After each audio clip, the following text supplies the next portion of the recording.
हर हर महादेव दोस्तों, आपके अपने चैनल मंदिर दर्शनम में आप सभी का स्वागत है। इस वीडियो में हम अनंत चतुर्दशी की संपूर्ण जानकारी प्राप्त करेंगे। तो आइए सबसे पहले जानते हैं अनंत चतुर्दशी है कब। इस बार अनंत चतुर्दशी 6 सितंबर 2025 को मनाया जाएगा।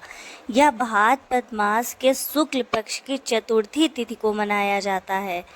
यह पर्व भगवान विष्णु को समर्पित है। अनंत चतुर्दशी में भगवान विष्णु के अनंत रूपों की पूजा होती है।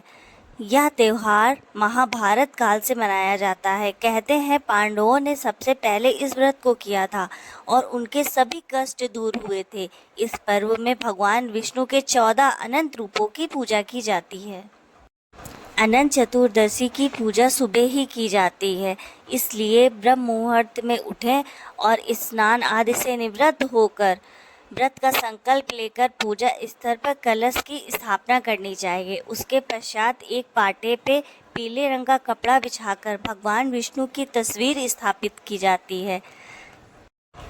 इसके पश्चात एक जो कच्चा सूत होता है जिसमें 14 गांठें लगाकर, अगर आप घर पे ये अनंत सूत्र ना बना पाए तो आप बाजार से भी ला सकते हैं।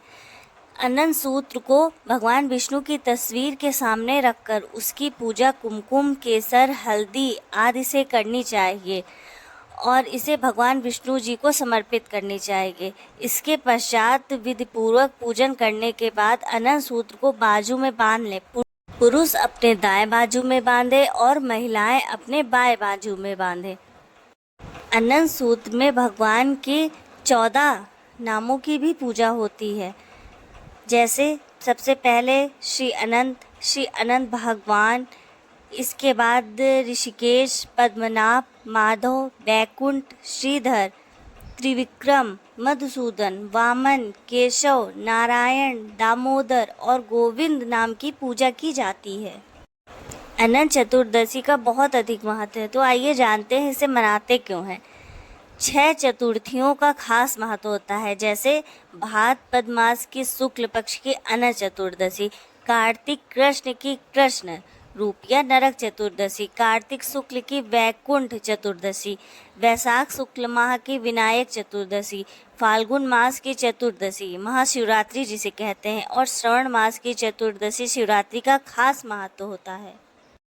अनंत चतुर्दशी के दिन विधि विधान से पूजन करने पर आपको अपने जीवन में जितने भी संकट होते हैं सबसे मुक्ति मिलती है। अनंत चतुर्दशी का पूजन हमें विधि विधान से करना चाहिए और इसका व्रत रखना चाहिए। कहते हैं अनंत सूत्र का हमें भूलकर भी अपमान नहीं करना चाहिए। इसके संबंध में एक कहानी भी प्रचलित है। कहते हैं कौंडिल्य ऋषि ने इस धागे को अपनी पत्नी के बाजू में जब बंधा देखा तो उन्होंने समझा कि ये किसी जादू टोने की वजह से बंधा है। उन्होंने बाजू से निकालकर उसे जला दिया। इसके पश्चात ऋषि को भारी दुखों का सामना करना पड़ा था। भूल का पता चलने पर उन्होंने भगवान के अनंत वर्षों तक तपस्या की थी, जिससे भगवान ने प्रसन्न होकर फिर उनको सुख संपत्ति प्रदान की। सत्यवादी राजा हरिश्चंद्र के दिन भी इस व्रत के पश्चात फिर से अच्छे हुए थे। भगवान श्री कृष्ण ने पांडवों द्वारा जुए में अपना राजपाट हार जाने के बाद भी श्री कृष्ण से पूछा था कि दोबारा राजपाट किस प्रकार प्राप्त होगा।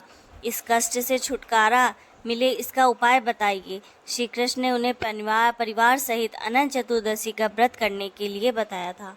इस प्रकार हम समझ सकते हैं कि अनंत चतुर्दशी का व्रत क्यों इतना महत्वपूर्ण होता है। इसलिए आप सब भी विधि विधान पूर्वक अनंत भगवान की पूजा करिए और अपने परिवार में सुख संपत्ति प्राप्त करिए।